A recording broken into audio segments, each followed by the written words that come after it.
And we are set for the tail of the tape. At 34, Norris, 15 months older than Tyson, both under 6 feet, almost eye to eye. That's rare for both. At 218, Norris is 3 pounds below his heaviest ever. Tyson exactly where he was his last fight, and a slight 1-inch reach advantage. Tyson, key rules: no standing 8 count, no 3 knockdown. A fighter cannot be saved by the bell in any round. No contest before the end of the 4th. They go to the cards if an accidental headbutt occurs after the end of round 4. So here at the MGM Grand Garden in Las Vegas, Nevada, we are getting ready for the main event. Another comeback fight for Mike Tyson as he faces Orlin Norris. The official introductions from our ring announcer, the classy Jimmy Lennon Jr.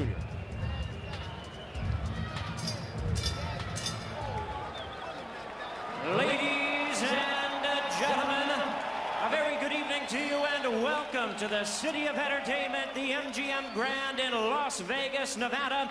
It's time for the featured bout of the evening, a heavyweight special attraction scheduled for 10 rounds of boxing and brought to you by America Presents, matchmaker Thomas Brown, in association with Showtime Championship Boxing and the MGM Grand. This featured bout coming your way is sanctioned by the Nevada State Athletic Commission. The chairman is Dr. Elias Ghanem. Commissioners are Glenn Carano, Lorenzo Fertitta, Dr. Luther Mack, and Dr. James Nave. The executive director is Mark Ratner. Physicians at ringside, Dr. Flip Omansky, Dr. William Berliner, Dr. Margaret Goodman. Timekeepers at the bell, also keeping count of the knockdowns. We have James Cabin and Mike Lachella. Introducing to you our 3 judges scoring this bout from ringside, all 3 from Las Vegas: Art Lurie, Dave Moretti, and Dalby Shirley. Introducing the 3rd man of the ring, a referee in charge. He'll be giving instructions after the introductions, Richard Steele. All right, fans, here we go. The time has come for our main event of the evening. And now, ladies and gentlemen in attendance and boxing fans joining us around the world, live from the MGM Grand in Las Vegas, Nevada, it's showtime!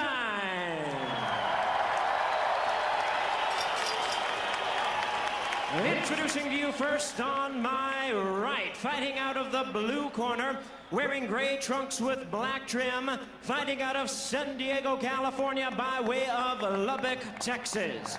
He weighed in at a ready 218 pounds. His record stands at 50 wins, 5 losses, 1 no decision, with 27 wins coming by way of knockout. Please welcome the former WBA Cruiserweight Champion of the World, introducing Orlin Night Train Norris.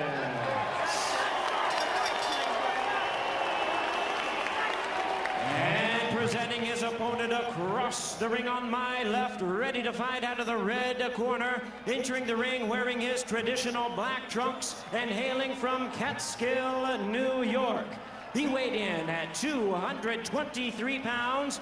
With a record of 46 wins and 3 losses, he has 40 wins coming by way of knockout. Here is the youngest man ever to win the heavyweight title. Please welcome the explosive 2-time heavyweight champion of the world, introducing the one and only Mike Tyson.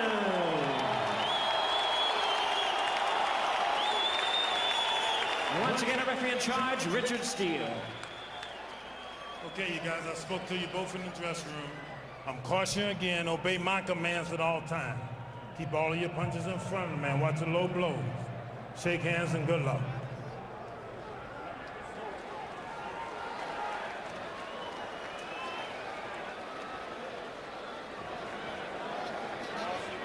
Mike Tyson should look sharper tonight. Look for him to be the aggressor. I think he'll go after the defensive-minded Orlin Norris, but the feeling is Norris will look to survive by grabbing and holding, and he'll try to box. But Norris's trainer, Abel Sanchez, says when it really gets tough in there, Tyson won't be moving and throwing combinations. He'll revert to what he does best, throwing bombs.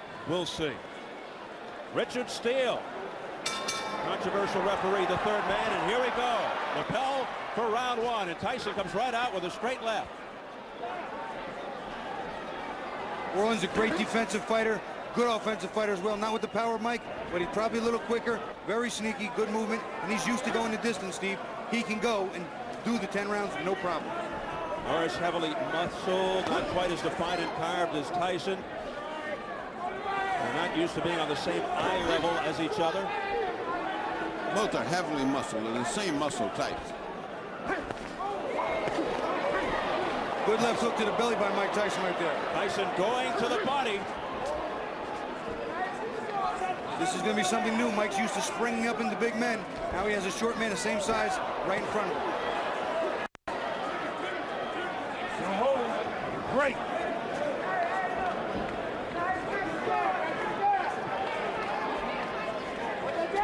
You notice right there, Orlin Norris also grabbed Mike's left arm on the inside and walked him counterclockwise away from that left hook. At least Mike is trying to jab more than he did in the other fights. They've trained him to start to come in with a jab. Well, he's coming in with a jab. And Norris boxing, throwing the jab, and Keep punches in front. Tyson holds. Norris very cool. He's not at all upset. He's just boxing like he always does. Not at all intimidated by the moment. Not at all. Heavy right hands, a series of rights to the head and body by Mike Tyson, getting a roar from the crowd.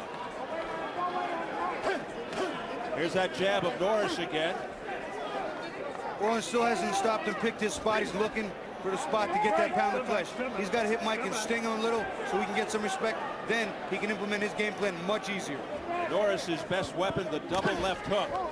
There's a straight left hand there by Mike Tyson, and then he follows it up with a combination and a right uppercut. Orlin's very hard to hit clean. Keeps his hands high and tight, rolls, uses his shoulders to roll with the punches and block them. If Mike is not in condition to go good 10 rounds at good pace, could be interesting after we get past 5 and 6. Orlin's one of these kind of guys that's fought everybody. He's not intimidated at all. I mean, he's doing this just like if he's fighting anybody else for the championship. I don't know what I see in Tyson yet. He's coming in with a jab. It looks like he's not bending from the waist enough. He's certainly not moving his head enough. He's still standing straight up. See, he's not bending over like he used to and coil and spring. Punch and get out of there. Break, step back. Norris, a consummate defensive fighter, good boxer, counter puncher. Oh man, don't tell me we're starting that. Getting cautioned by Richard Steele as we head for the bell. That was a punch while they were talking. Right, break. Oh, and he hits him after the bell, and Norris goes down, and here we go again. Tyson hit Norris after the bell. And let's see what Steele says. He hit after the bell. That's 2 points. Oh, really? 2 points. Deducts 2 points. Oh, really? He could have lost the whole fight. 2 points. Put that on American Express. What And difference just does like that make? that, the crowd is turned on Tyson. You gotta listen up. That costs you 2 points. Listen. Need that jab. Get him looking at get your rhythm. Show him that jab. Oh, you cannot stay in front of him. When you throw a punch, you gotta walk him. You gotta move him. Come on, It costs him 2 points, okay? Now, Let's listen. when you throw a punch, All right, break. And once again, Richard Steele in the center of a hurricane. Mike Marley in the background. Norris's advisor is screaming at the top of his lungs. It's a disqualification because he hit him after the bell, and I clean it up for you. I'd like to see that again because it almost looked to me like if it was at the same time as him saying break and the punch going. Time now. Well, Now this is politics now. the bell is rung for round 2, but nothing's happening. Norris in the corner shaking up. They're Abel checking Sanchez right leg. sends his knee.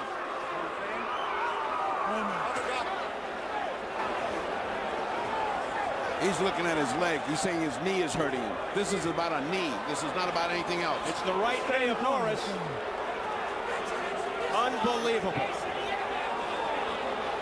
This is not about his head. Dr. Flip Pomansky, the man with the goatee.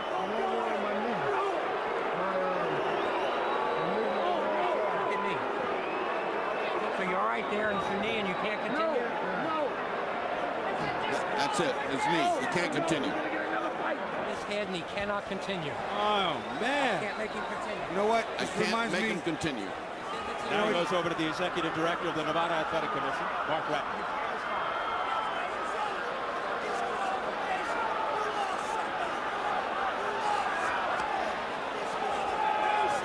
Can you believe this after one round? I can believe anything in Tyson land. It doesn't seem like we're ever going to have a normal fight. There's Elias Ghanem. Boy, somebody's mad as heck. From the Nevada Athletic Commission, they're conferring with all of the guys there now. Why would a blow on the head hurt your knee? I mean, you know, what? Well, when he went down, right, he made. Let's watch it. Let's watch slammed on his knee when he went down. Well, let's see. I want to hear him say break, and at the time, watch Tyson's arm. No, here he is. See? Oh, it's he buckled. folded, yeah. You could see his leg buckled as he went down. I'll tell you what, though, I'd like to see it at regular speed with the sound, because I think you hit him on the bell, right on the bell. That's the way I see it, Bobby. I think that was a simultaneous thing, just as it was happening. Here comes Mark Ratner. Let's listen. Come on, Danny.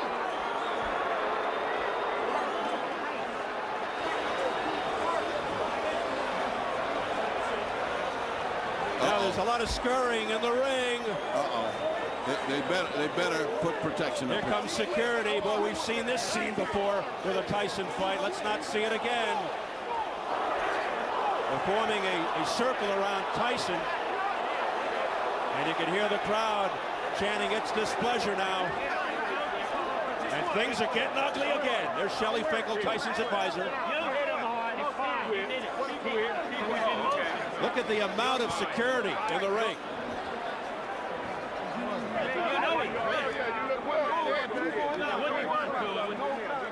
You were fine. This is fine. Well, everybody seems to be in the dark. Well, I've never seen anything stop because of a knee injury. Have you? I haven't. Nope. And I've been in it for 40 years. Well, we're dispatching the fight doctor into the ring. Maybe he can lend some insight into what's going on when he talks to people. And meanwhile, they're taping up the injured right knee of Orlin Norris, which buckled when he went down. At the end of round one, he was hit. It seemed after the bell by Mike Tyson. Mike Marley, Norris's advisor, screaming that it should be a disqualification and Norris should be the winner.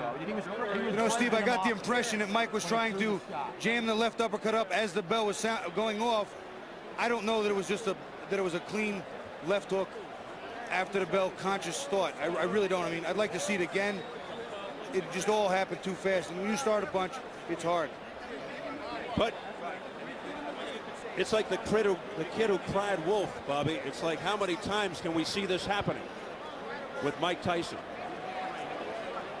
We will take another look. We'll show it again, but we don't want to leave the ring right now. Saga continues. Never an easy day. We want to stay right with this picture because anything can happen.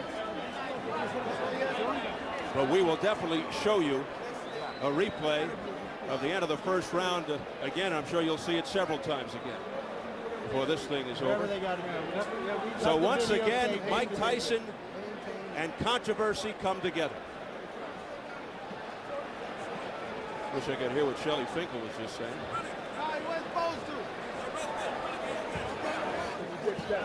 Well, let's find out what's going on. We'll get Jimmy Lennon Jr. up there in the ring to make an announcement.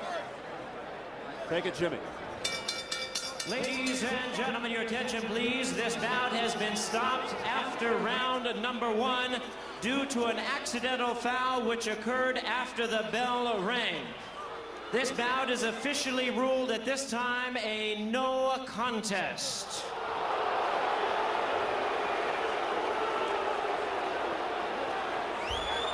Well, you heard it. The bout has been officially declared a no contest. The fight doctor, Ferdy Pacheco, is with Mike Tyson. Ferdy? All right, another night, another Tyson night. Give me your view of what happened. Did you throw the punch after you heard the bell? Well, you know, you were there. You saw it. It was simultaneous with the bell. And the punch wasn't that devastating. He could have continued. He quit on his stool, but I'll take him again in my next fight. I'll fight him right away. So let's fight him in December. I'd love to. All right, let me ask you something. How could a blow to the jaw hurt his knee? Listen, all right? He knew the next round I was going to put that heat on him, and he wasn't ready for that heat. All right, Shelly, can they do something legally to screw this up? Can they talk disqualification? No, they did already. They ruled it a no contest. It shouldn't have been that, but they did. We're ready to go back whenever Mike wants, and Mike said immediately. Your disappointment, I'm sure, was great. You've trained well. You're ready for a good fight. You're ready to come back in December against anybody. I feel great, and I just want to continue to fight one fight at a time and fight around 4 more fights and fight for the championship. Yes, sir. All right. If this so happens that it falls at December, you could fight this guy again. Would you be willing, Shelly, to fight Orlin Norris? Of course. Not me. Mike would fight him. No, but you're all right. Sure. Hey, you and I have been around a long time together. You feel your snake bit or something every time something happens? God, every time you come up here, something crazy happens. Well, listen, all praise be to Allah. I don't want to dwell on this anymore. I just want to say hi to my friend, the Smith family out there in Gilbert, Arizona. I like to say hi to Tiger Woods. We trained together with Keith Cleveland, and he did it, and I wanted to score another knockout because you were successful. And I like to say hi to my friend Chuck Zito and get well soon. I love you, brother. Peace. All right, I think that helps everybody else. Let's go back to Steve Albert at ringside.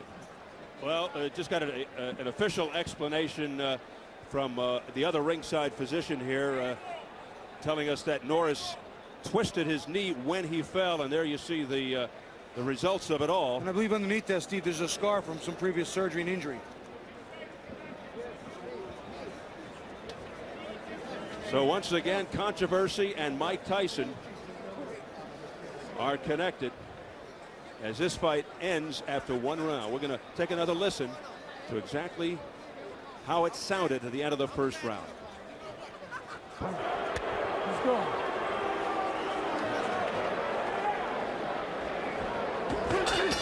All right, break!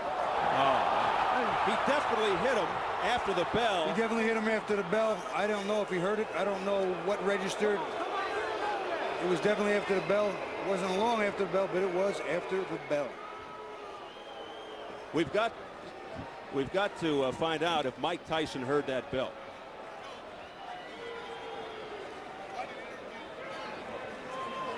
Unbelievable.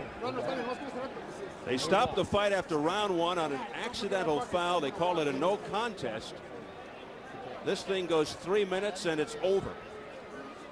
And just a lot of befuddled people here. Ferdy's up there with Orlin Norris now. Ferdy? How do you feel ending this thing in this bizarre fashion? I mean, I didn't want it to end like this. I mean, I was doing what I needed to do in the fight. You know, he hit me clearly after the bell rung. You know, did you hear the bell and then the blow? Oh, I heard the bell, and I was about ready to take a step back to advance toward him. You know, but I still was watching him. But you know, he threw an uppercut. Rick still stuck his arm in, and then come another uppercut that he caught me with. You know, but he definitely caught you with one. Oh yeah, he hit me pretty square with it. You know, I mean, knocked me down. What do you think happened to your knee? Why did it give away like that? Well, I mean, like I said, I was the bell had rang. I knew that rang. I was in a position where I was on my way back, where I was just going to spin and go back. You know, but he threw the uppercut. You know, boom, boom. You know, and I was just in the wrong position. We've just finished interviewing. He says he wants to have you back as soon as possible. Is December too early for you? Well, you know, I don't know. I have to see, you know, what's wrong with my knee, you know. But you mean we're going to put you on injured reserve like the football team? I don't want it to be like that because this is not football, you know. You think it can recover? Have you ever had any injury to that knee? Let's start there. Yeah, you know, yeah. This is a knee that's given you problems before. Well, you know, I heard it once before, you know, but it's never given me problems. Have you ever got it operated on? Yes. You had an operation on the knee, and this is the one that went. Yeah. Well, it didn't go because of anything. It went because the way when I went down, the way my leg was contorted. That's what happened to me. Otherwise, there was nothing wrong with my knee. You know, my knee was fine. It's been fine for, you know, probably 8 years. You know, but it was just the way that I was stepping away from the action and got caught with a shot. You think you're just part of the Tyson curse? Then no matter what he does, it ends up strange. I don't know. I didn't want it to end like this. You know, I'm not into curses or anything like that. You know, I wanted to have a fight where it would be clean. I lost. You know, if I lost, I lost. You know, if I got knocked out, I got knocked out. But not by getting hit, you know, at the end of the bell. Was the fight going the way you thought it was going? Were you satisfied with the first round? Were you? Oh yeah, I felt like I was winning the first round. You know, I felt his power. You know, and you know, I knew what I had to do. You know, from that point on, you know, that was just the beginning of my whole strategy. You know, to boxing. You know, and feel his power. You know, and you know, I had got past that round. You know. All right, so the main thing for you then is to rest and rehabilitate your knee, see what's necessary for it, and then make future plans to see if you come back with Tyson again or if they bypass you and keep on going. Right, that's my plan, to see what happens. You know. All right, Abel, we are going to go back to Steve and Bobby at ringside, but your last thing, are you very disappointed? Extremely disappointed. We worked very hard in the gym. We didn't want it to end this way, but there was no way I was going to let him continue with it swelling up like that. Absolutely. All right, to Bobby and Steve at ringside. All right, Ferdy. Thank you very much, Ferdy. We did we observed that Orlin Norris was able to walk back to the corner okay under his own power. The corner instructed him to stay seated between rounds, and in particular his advisor, Michael Marley. Let's telestrate with the help of Bobby Ches exactly what happened here. Maybe it'll shed some light. I don't know. Well, you're going to see right here is the knee. The telestrator's not working right now. Okay, as he comes in, now watch the shot. Now watch him go down. Look at this knee. The telestrator's not working, fellas, for whatever reason. But the knee right here, you look at his right knee, it's bent, and then his body will topple to the right, twisting it further. If we can run this photo, see, there you go. Now, only he knows and only that knee can show what damage that did. I've torn a ligament in my knee in a similar fashion, but he did get up and walk back. I know when I made my fall, I didn't get up and walk anywhere. How ironic that you remember in the Olympics, we'll get back to that in a second, but watch, he's getting up slowly. Let's see what he does here, Bobby. He's walking okay under his own power. He's not even limping there. That's, no, you know, that's not no sign of trouble. That knee's not torn, because if he was torn, I tore mine doing exactly what Orlin did just there, almost the exact same type of fall. Tore it, and there's no way I could walk for quite some time. And then, you know, we heard Mike Marley screaming for a disqualification all along, and Marley and the corner instructing him to stay seated between rounds after he walked back to the corner. Okay, under his own power, showing no signs of a limp. I was going to say that the irony in the Olympics, remember Evander Holyfield hit, I think it was a guy named Kevin Barry of New Zealand after the bell, and he lost the gold medal. And how ironic that it's the man whose ear was bitten a little over 2 years ago by Mike Tyson. Well, I thought after the bite, I had seen about every possible variation of a normal fight night that I could, and yet again, here is something new. The word normal and Mike Tyson usually don't go together. Mark Ratner with Elias Ghanem, James Nave in the middle there, in the blue suit, of course, Richard Steele, are all together talking things over. Mark Ratner on the left, the executive director of the Nevada State Athletic Commission, and two of the commissioners.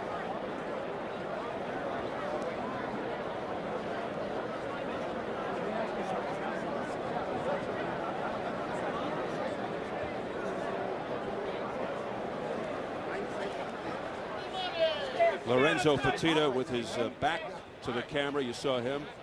And here goes Norris being helped out by Abel Sanchez, his trainer, and some members of the security. No, I'd like to say something to Mike Marley yelling rematch. We'll fight him again another time. DQ, disqualification. And let's remember back to another Norris, Terry Norris, when he was fighting in Mexico. Yes. And what happened there? Was that Segundo Mercado fight or the Santana fight? It was a Santana fight. He hit Santana and hit not very hard. Santana went down, and we all thought, to a great degree, faked it just for a rematch, another purse and more money. And lo and behold, in that fight after the bell, Terry clearly hit him after the bell hard. Luis Santana, right? That's correct. And that was like a series of vicious after the bell situations for Terry Norris, and he was considered at one time one of the greatest fighters in the world. There were two disqualifications. The first one I thought was a lot of acting, by Santana. The second one was clearly a bad judgment call by Norris, but it's just maybe there's a curse on the Norris family. So 2 more blemishes for boxing this weekend. Prince Naseem Hamed and Cesar Soto's wrestling match last night, and now this contest. Just receiving word that after this meeting takes place, one of the commissioners, or Mark Ratner, will come to us and give us an explanation from their viewpoint as to what happened here tonight. And we're still scratching our heads trying to sort this all out and figure things out. How about Richard Steele? Always finds himself in the middle of this stuff. Unbelievable. And, of course, Mike Tyson, too. Even the Honorable Judge Mills Lane found himself sitting in the middle of one of them, too. Isn't that ironic, too? It happens to everybody. He was the referee in the ear-biting incident. Well, here's Norris relaxing in the dressing room afterwards with the ice pack on his right knee. Abel Sanchez. I had seen the scar there, too, and I think they talked about it, that it was injured at one time. That's been fine for the past 8 years. Not anymore. But, I mean, there are going to be people who say this is a convenient injury here now. They're upset. They're ticked off because they feel the fight should have been a disqualification in Norris's favor. And it becomes a no contest, and it results in a rematch. But, you know, to all due fairness, Richard Steele was slightly correct when he said an accidental foul, because Mike was in the middle of just trying to jam and get loose, and the bell had just rang, and it was less than a full second after the bell. So you'll transfer down.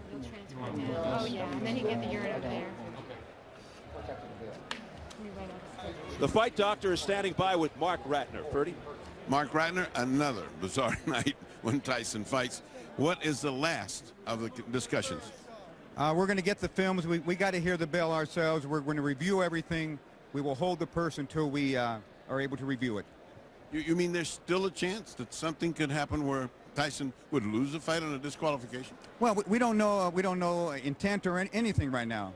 All we know is that Orland could not continue because his knee was severely twisted. Well, that's not in doubt. No, that's not in doubt at all.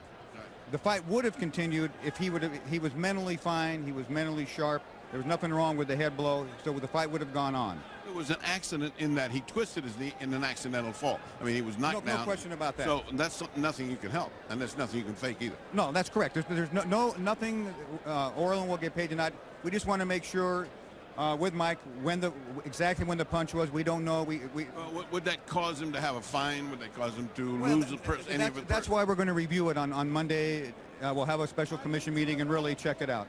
Okay, that does not mean that this poor guy is going to have to come up before the commission again, like some Salem witch hunt. I mean, we're going to keep coming again. This is a bizarre intention. It's one of those things that happens in the fight game. Seems to happen to him a lot. It's the story of our lives here in Nevada, and but we'll review it and we'll do what's right. All right. You didn't answer my question. Does that mean that Tyson will have to come back up again? Again before the commission? I don't know if he'll have to come back, or we got to see the film and to make a. But what I'm saying, would his representative be just as good? Well, absolutely. We have to have somebody from the Tyson camp, and maybe it'll be Mike. But what we want to do is just take a look, because we just can't make a decision without seeing everything. Yeah. Well, I think it's bad and pathetic for us in boxing and for the general sport of boxing. We wanted a good fight. We deserved a good fight. Now, the question that comes almost to mind, all of you are here, why don't we just do this tonight? What are we waiting for Monday for?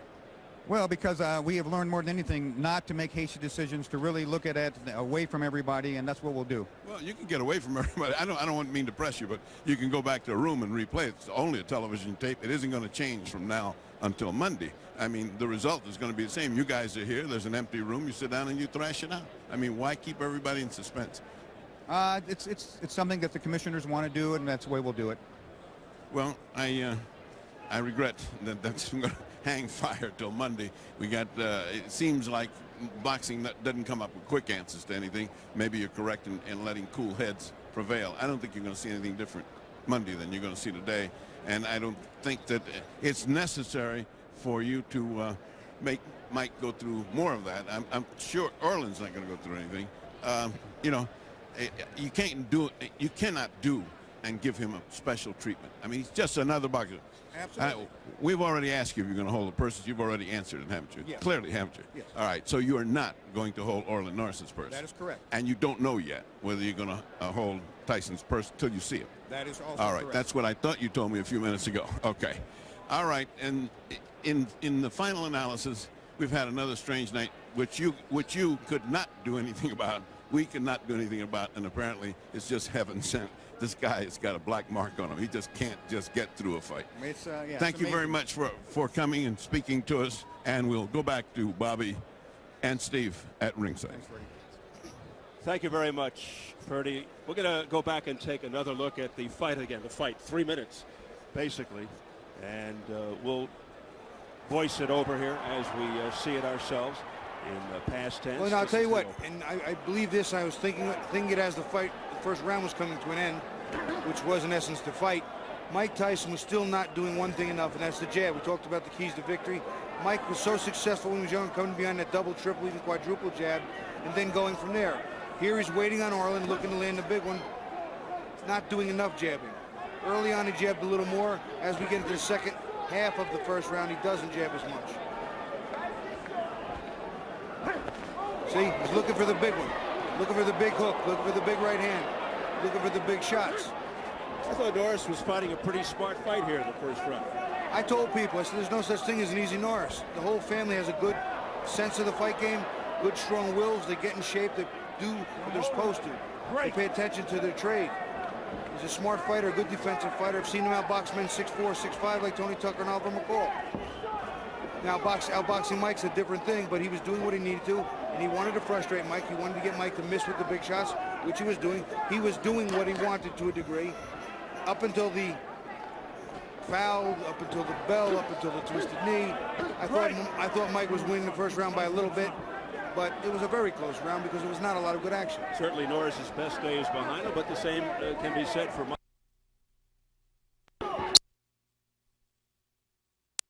Orlin Norris. Now it starts getting rough. Tyson trying to go to the body and to the head. Here's that. Right, now if Mike were doing it back, Orlin would have something in his face to worry about, and then he could unload with the right hand, the left hook, and or the uppercuts. And it's very intelligent to hold Mike on the inside because that's where he's at his most dangerous, even with a guy the same height. He's always close, he can hit you, he can hurt you. Always been a smart fighter, Orlin Norris, well schooled. Here's a good left hand there by Tyson. Under a minute to go. And if you're seeing this for the first time, brace yourself. It's another controversy for Mike Tyson coming up in a matter of seconds. Tyson missing with that right. Trying to end it with one punch. Come on, punch and get as out he did with Francois Botha back in January. All the years I spent sparring, all the years I spent fighting, both as an amateur and as a pro, there have been many instances where neither myself or my sparring partner or opponent heard the bell, and we just kept fighting. It had nothing to do with bad intentions, just our focus and our minds were clearly on one thing, and that was doing damage to our opponent.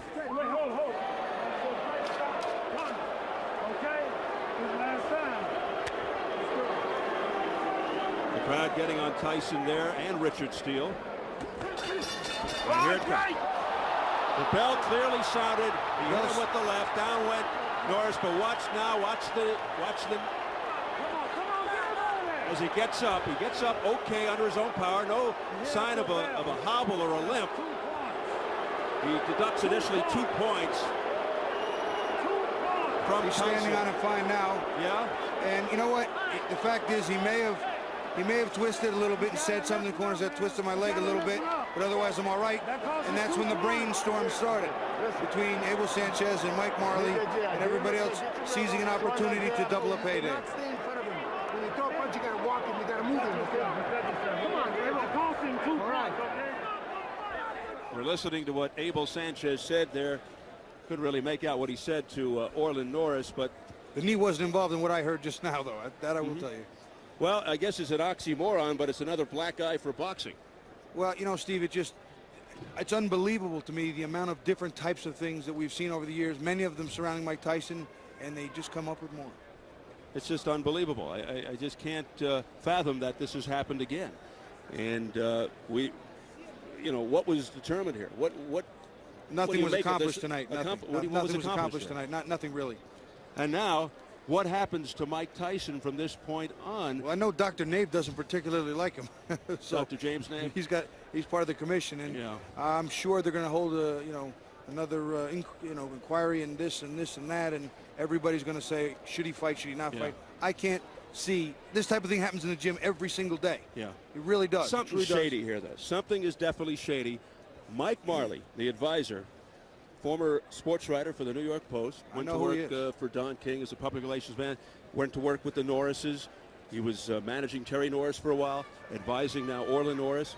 He was screaming at the top of his lungs with expletives, this should be a disqualification. Orlin Norris should be the winner. But it was he who advised Norris to stay in his corner. And not he also advised not just DQ, but immediate rematch, which leads me to believe that whether or not he was going to win the fight, whether or not he was doing well, and I thought he was doing well. Not relevant. The relevant thing here is another $800,000. There's no question it could come down to dollars and cents. Sometimes it's smart. I think when Terry fought Santana, I think it was clearly about getting another shot at the Bucks. Well, this was his biggest payday, $800,000, as opposed to his previous, which was $250,000 for Arthur Williams, and he would like another one. He'll probably ask for more money this time around, over $1 million. I don't know, and that's in the future. Well, we'll see what happens. Well, let's take a look at a recap right now of what we saw earlier tonight. At least we had a blazer in that first one. It was really an explosive fight as Garcia lost his title to Diego Corrales. The IBF Junior lightweight belt went to Diego Corrales from Sacramento. Stopped Garcia in the 7th round. That was a great fight. And then, of course, the Tyson Norris fight declared a no contest after the end of the first round when Tyson hit Norris after the bell that ended the end of the first round. And then down went Norris. His right knee buckled, and his corner told him, don't go out for the rest of the fight. And it was declared a no contest after 2 points had been initially deducted by Richard Steele from Mike Tyson. And a hearing will be pending. The Mark Ratner and company will have to take a look at the tape as Ferdy Pacheco was pressing Mark earlier, and they'll determine the future. In 2 weeks, Showtime Championship Boxing returns to England to feature the American debut of the popular unbeaten southpaw, Joe Calzaghe, who is the latest title holder in the long line of British super middleweight royalty. Calzaghe defends his WBO crown against highly ranked Omar Shika in a special presentation Sunday, November 7th at 4:30 p.m. Eastern and Pacific. Another wild one with Mike Tyson. Seems like they all are. That'll do it for another edition of Showtime Championship Boxing. For the Fight Doctor, Ferdy Pacheco, Bobby Chaz, our entire crew, this is Steve Albert saying so long from Las Vegas, Nevada.